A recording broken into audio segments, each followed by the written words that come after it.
Vous le savez, le patrimoine peut être une jungle pour qui n'aurait pas les bons instruments pour s'y repérer, et c'est pour ça que on a le plaisir d'accueillir l'équipe qui est derrière l'ouvrage Nouvelle promenade dans la gestion de patrimoine. C'est le troisième opus. Jean-Jacques, bonjour. Bonjour Thomas.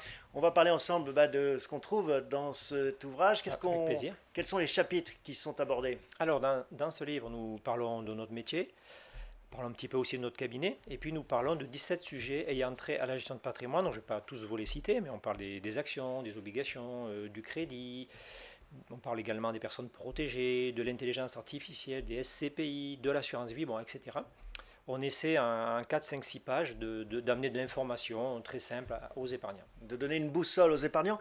Alors, c'est un effort d'écrire un ouvrage, hein, c'est du boulot. Vous ressentez ce besoin de communiquer toujours davantage auprès de votre clientèle? Oui, je crois qu'aujourd'hui, il y a une double nécessité de beaucoup communiquer, d'informer les épargnants. D'abord parce qu'il y a beaucoup plus de placements qu'il y a 30 ans, donc plus de choix dit plus d'informations pour bien choisir. Et puis la deuxième des raisons, c'est que depuis quelques années, on voit que les placements sécuritaires rapportent moins, donc les épargnants sont un petit peu déboussolés, se demandent qu'est-ce qu'ils doivent faire pour mieux rémunérer leur épargne. Et donc effectivement, il y a de multiples choix qui s'ouvrent à eux, mais il est bon de les informer. Bon, vous restez avec nous, on va commencer tout de suite cette promenade en la compagnie de Jean-Jacques.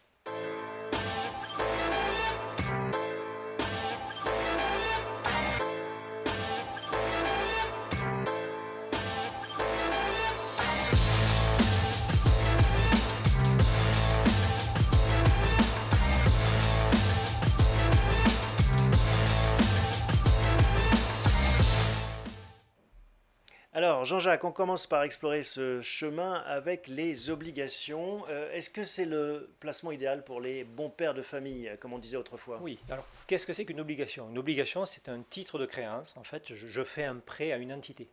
Cette entité, ça peut être un État, j'achète un emprunt d'État, ça peut être une banque, ça peut être une entreprise. Je lui prête un capital, elle va me rendre ce capital au terme de l'obligation, bon, c'est très souvent 10 ans, et on va définir un taux d'intérêt qu'elle va me verser chaque année. Imaginons 2% actuellement. Donc ça paraît être un placement plutôt sécuritaire, puisqu'on a une bonne visibilité, je vais récupérer mon capital, je sais ce que ça va me rapporter. Bon, je dirais quand même qu'il y a deux risques à ne pas négliger. Le premier, c'est le risque de défaut, de non-paiement. Si je prête de l'argent à quelqu'un, il faut quand même que je sois sûr qu'il va me le rendre. Un petit exemple, une entreprise qui proposerait un taux d'intérêt de 2%, on peut vraiment lui faire confiance, c'est le taux du marché. Une entreprise qui proposerait une obligation à 10%, C'est plus risqué. c'est plus risqué, c'est qu'elle a du mal à se financer, donc il ne Il y faut pas y a aller. Voilà. en effet un risque de défaut Donc plus attention important. à cette notion-là.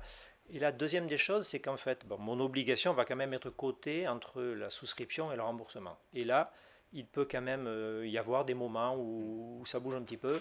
En cas de remontée des taux d'intérêt, le marché obligataire a subi la conséquence. Donc je peux être décoté de 10 ou 20%, ce qui peut être embêtant si j'ai besoin d'argent à ce moment-là ou s'il y a un décès qui survient à cette période. Donc ce n'est pas tout à fait un placement aussi tranquille, entre guillemets, qu'on l'imagine. Et c'est pour ça que vous recommandez et que vous préférez les fonds obligataires datés. Alors on aime bien les fonds obligataires datés, Alors, effectivement. qu'est-ce que c'est un fonds obligataire daté? Un fonds obligataire daté, c'est un placement purement obligataire. Il n'y a donc que des obligations et un petit peu de liquidité, pas d'actions. C'est un fonds qui est constitué de 50, 60, 70 lignes d'obligations d'entreprises privées, donc on est très diversifié, donc On on limite a le risque comme ça. beaucoup moins de risques de défaut. Et nous, ce que l'on aime bien, c'est que ce sont des placements assez courts, on est sur une durée de 4 à 7 ans.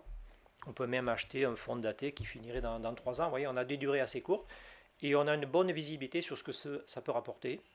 Donc on aime bien ce genre de support. Par exemple, l'été dernier, on avait des fonds datés qui proposaient des rendements entre 3,5 et 4%, alors qu'on savait que les fonds en euros rapporteraient à peine plus de 1. Parce qu'on porte justement ces obligations jusqu'à leur terme, et jusqu'à l'arrivée, et donc ça nous permet de faire fi finalement des éventuelles variations Voilà. de prix. C'est du portage effectivement la plupart du temps. Donc le gérant a acheté l'obligation, il sait donc à quel prix il l'a acheté, il sait à quel prix elle sera remboursée et il connaît les coupons qui vont être payés. Et donc si on peut tenir ces 3 ans, Voilà. c'est gagné. Il faut avoir effectivement le délai pour ça, mais c'est un beau relais à des actifs en Europe par exemple. Alors, autre grande catégorie, hein, très populaire, les actions. Qu'est-ce que faut connaître, qu'est-ce qu'il faut savoir des actions et de l'investissement en actions? Alors on a vu que une obligation c'était un titre de créance, une action c'est un titre de propriété. J'achète une action, j'ai une petite part dans l'entreprise. Alors ça signifie que mon placement va évoluer en fonction de la santé de l'entreprise sur laquelle j'ai misé, en fonction de l'évolution de l'économie mondiale bien évidemment, et en fonction de la bourse également. C'est un placement, disons, beaucoup plus volatile et beaucoup plus imprévisible que les obligations. Et du coup, c'est pour tout le monde? Alors oui, c'est à peu près pour tout le monde, mais il y a quand même des choses à savoir, des choses à respecter. D'abord, on a vu qu'en parlant des obligations, j'avais une grande visibilité. Je sais ce que je vais gagner à 10 ans, par exemple, sauf imprévu. Avec les actions, j'ignore complètement ce que je vais gagner même à 6 mois, 1 an et à 10 ans. Prenons un exemple. Qui aurait dit que l'année 2018 serait très mauvaise pour les placements en actions? Qui aurait dit que 2019 serait très bon? Vous voyez, donc on n'a pas de vision à très court terme. Il faut donc accepter que c'est un placement de long terme. Il ne faut donc pas avoir besoin de son épargne entre-temps, mais c'est un placement excellent pour diversifier une partie de son patrimoine. Et puis il y a une chose, je crois, essentielle, c'est que sur 10 ans environ, le placement en action est le mieux rémunéré. Ça, c'est un élément clé hein, quand on s'intéresse au patrimoine. La dimension temporelle, il faut toujours la garder en tête, son horizon de placement. Il y a un comme horizon d'investissement à l'horizon qu'on respecter. voit sur ces paysages. Hein. Il faut savoir avec combien de temps va durer la promenade. Il y a une petite musique qu'on entend beaucoup en ce moment, c'est la fin des fonds euros. Ils ne sont plus à la mode. Est-ce qu'il faut s'en débarrasser si on en a? Alors, les actifs en euros sont des fonds composés uniquement d'obligations. Aujourd'hui, l'emprunt d'État étant entre 0 et 1%, la rémunération d'un actif en euros ne peut être que faible. Bon. Pour autant, un actif en euros a toute utilité dans un patrimoine. C'est excellent pour la partie sécuritaire de son patrimoine, pour avoir une épargne mobilisable à tout moment en cas de besoin, et puis également pour des personnes plus âgées ou des personnes protégées, je pense à des gens en mesure de tutelle ou de curatelle. Donc, les actifs en euros ont de l'utilité. Par contre, c'est le tout euro il faut sortir du tout euro, mais j'espère que les gens en sont sortis déjà depuis quelques années, parce qu'il y a donc plein de choses à faire. Il faut diversifier son patrimoine. On a parlé des obligations, on a parlé des actions, on va parler de l'immobilier. Voilà, un patrimoine doit être diversifié et adapté à chacun de nous, à la sensibilité de chacun et à nos objectifs. Merci Jean-Jacques. Je vous en prie Thomas. Vous restez avec nous, on va faire une nouvelle tape dans cette promenade dans le monde du patrimoine et on va s'intéresser à l'immobilier.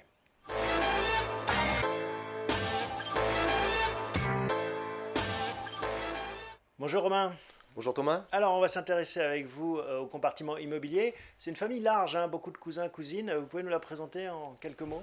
Alors pour les épargnants qui souhaitent diversifier leur patrimoine, plusieurs solutions s'offrent à eux pour accéder à l'immobilier papier.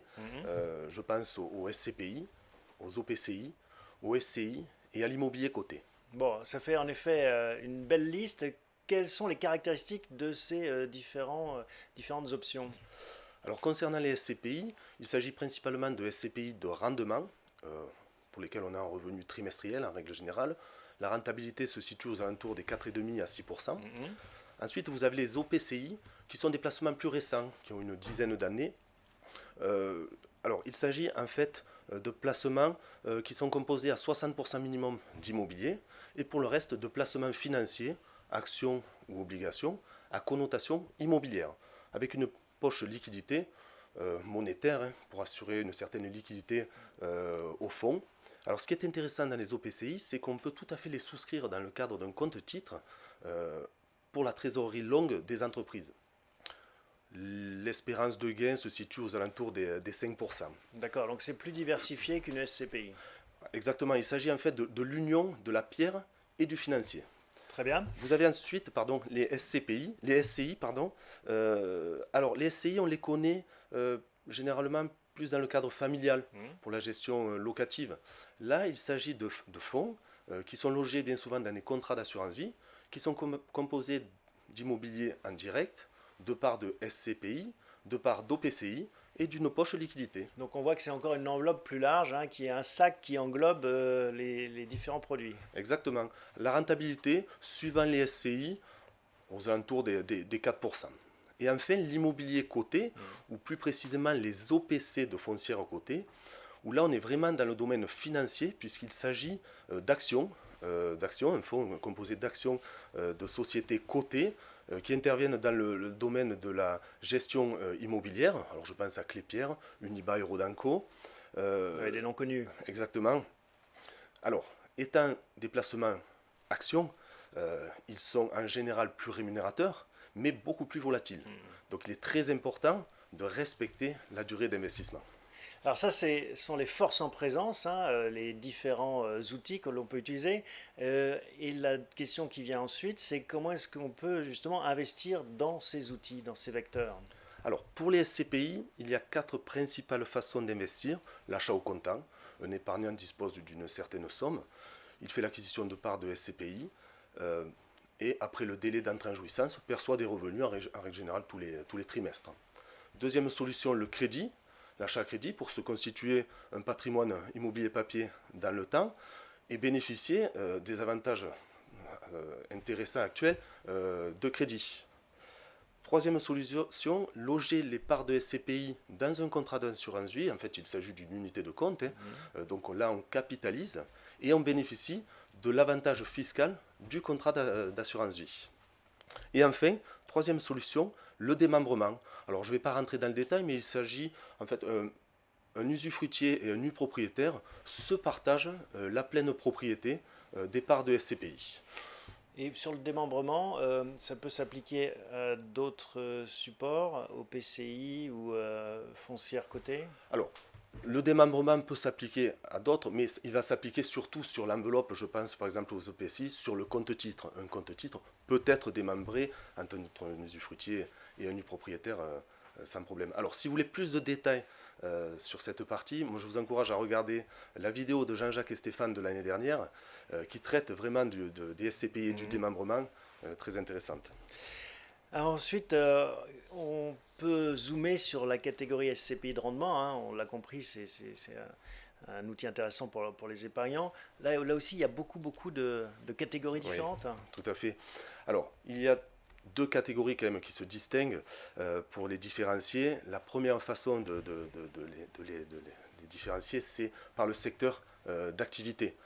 Certaines SCPI sont investies principalement dans des murs de bureaux, d'autres dans des commerces, dans des boutiques, même dans des entrepôts. Après, la deuxième façon, c'est plus par le secteur géographique. Vous avez des investissements qui sont faits principalement à Paris, dans les grandes métropoles régionales, dans la région parisienne, et même en Europe, dans les grands pays européens comme l'Allemagne, l'Italie ou les Pays-Bas. Alors comment on choisit justement laquelle choisir? L'idéal devant ce panel de solutions, hein, en réalité, l'idéal pour un épargnant, c'est de se constituer un portefeuille de SCPI, tout simplement pour bénéficier des avantages de chacune et diversifier, ce qui est très important à l'heure actuelle, diversifier son risque. Est-ce qu'il y a un profil type d'épargnant en pierre papier? Alors, il y a beaucoup d'épargnants qui investissent dans les SCPI, mais il y en a 3 qui se dégagent. Les premiers sont les personnes qui sont déçues des rendements des fonds sécuritaires, livrets A, fonds en euros, etc. Ensuite, vous avez de plus en plus d'épargnants qui poussent la porte du cabinet en ayant vendu un bien immobilier qu'ils avaient en la location, mais qui ne veulent plus s'occuper de tout ce qui est gestion locative, loyer impayé, travaux. Voilà, exactement, ils sont déçus. Mais ils souhaitent continuer à bénéficier des revenus. Les SCPI correspondent tout à fait à leurs besoins, puisqu'en fait, ils ont les avantages d'immobilier sans en avoir les inconvénients. Et enfin, je dirais que toutes les personnes qui ont besoin de revenus complémentaires peuvent souscrire des parts de SCPI. Je pense aux retraités, aux jeunes retraités qui ont une baisse de revenus. La souscription aux parts de SCPI leur permet de maintenir un certain niveau de vie. Merci Romain pour Merci ces Thomas. explications. Vous restez avec nous. On va poursuivre cette promenade dans la gestion de patrimoine en compagnie de Stéphane, avec qui on va explorer encore d'autres chemins.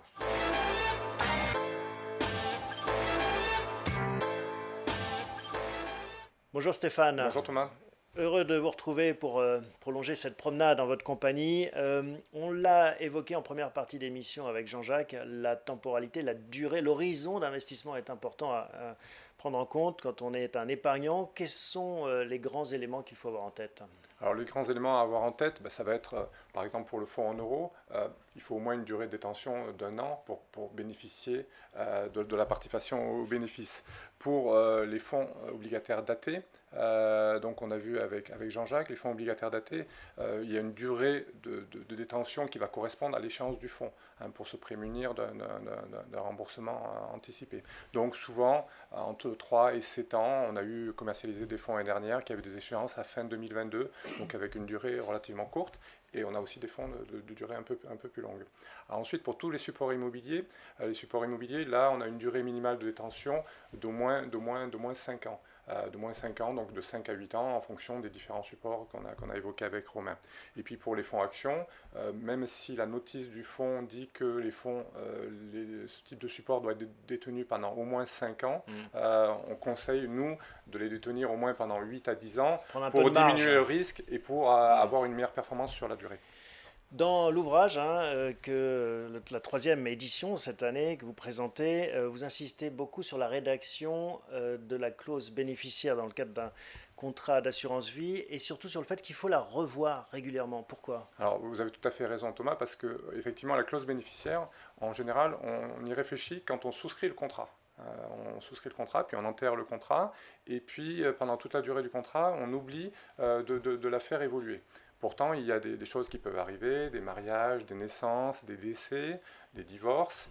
Donc tous ces événements peuvent amener à faire modifier la clause bénéficiaire. Il peut aussi y avoir de nouvelles lois fiscales. Donc il est important de faire le point avec son conseiller pour envisager tout ce que l'on recherche, et puis aussi en fonction de l'âge que l'on a, on peut avoir d'autres aspirations, on veut récompenser certaines personnes plutôt que d'autres, son patrimoine a grossi, et donc on n'a pas toujours la même finalité de sa clause bénéficiaire. Alors Stéphane, est-ce que vous pouvez nous donner des exemples d'erreurs à ne pas commettre ? Alors effectivement, une erreur qu'on retrouve essentiellement sur les anciens contrats, sur les très vieux contrats, il y avait uniquement un bénéficiaire de premier rang qui était indiqué sur le contrat. Donc bénéficiaire de premier rang, je vais prendre un exemple tout simple, mon fils ou mon conjoint, par exemple. Et il peut arriver dans certaines situations qu'effectivement l'enfant soit prédécédé ou on n'a plus de conjoint.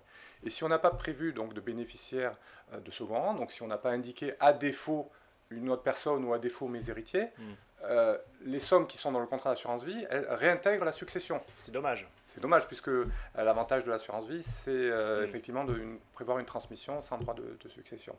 Une deuxième erreur qu'on peut retrouver, c'est que quand on a une clause bénéficiaire rédigée de la façon suivante, mes enfants par parts égales.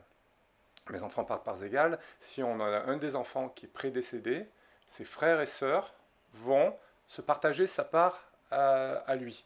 Donc ça veut dire que la branche de famille de cet enfant ne sera pas bénéficiaire du contrat d'assurance vie. Donc cette personne décédée avait lui-même des enfants, les cousins perdent l'héritage. Voilà, parce qu'en droit, en assurance vie, la représentation ne se présume pas, donc il faut l'indiquer. Donc il vaut mieux prévoir de rédiger une clause de bénéficiaire, mes enfants par parts égales, vivants ou représentés.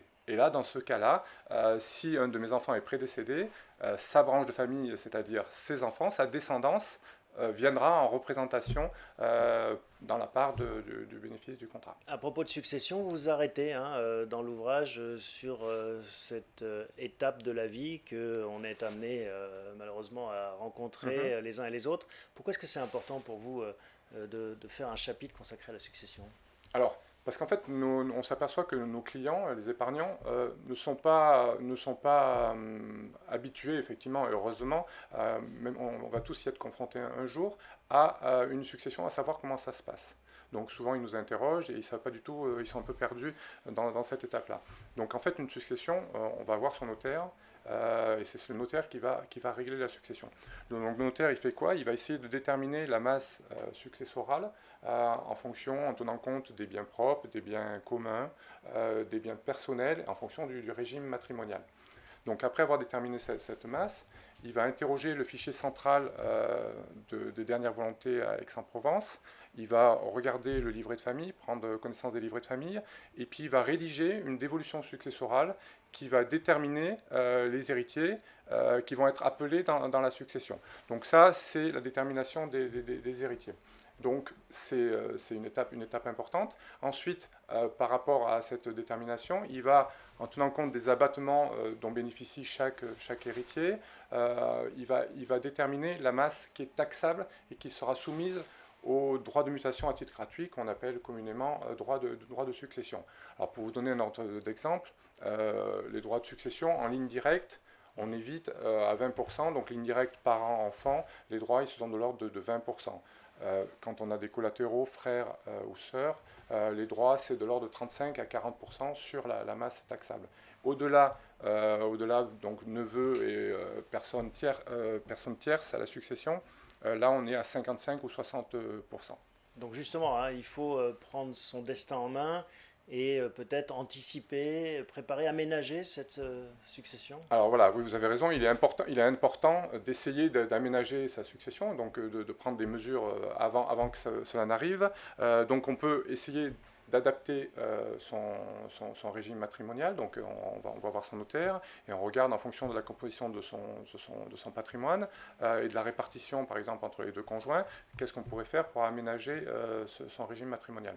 On peut faire par exemple une donation au dernier vivant qui va être un avantage matrimonial. On peut également rédiger un testament si on veut faire bénéficier une personne qui ne serait pas appelé directement dans la succession. Et puis après, dans le domaine qui nous concerne plus, il faut aussi réfléchir à la rédaction des clauses bénéficiaires de tous ces contrats d'assurance vie. Et quand je dis de toutes les clauses, aujourd'hui l'assurance vie, elle est prise dans son ensemble, quelle que soit la banque ou l'organisme ou la compagnie d'assurance qui détient le contrat. Donc il faut étudier la rédaction des clauses bénéficiaires dans son ensemble et essayer de tenir compte de l'antériorité de chacun des contrats pour optimiser la succession. Merci beaucoup Stéphane. Voici donc quelques-uns des thèmes qui sont abordés dans la nouvelle promenade dans la gestion de patrimoine que vous pouvez trouver au sein du cabinet Tessèdre et Associés. Merci beaucoup, à bientôt pour un nouvel épisode des Décideurs de la Finance.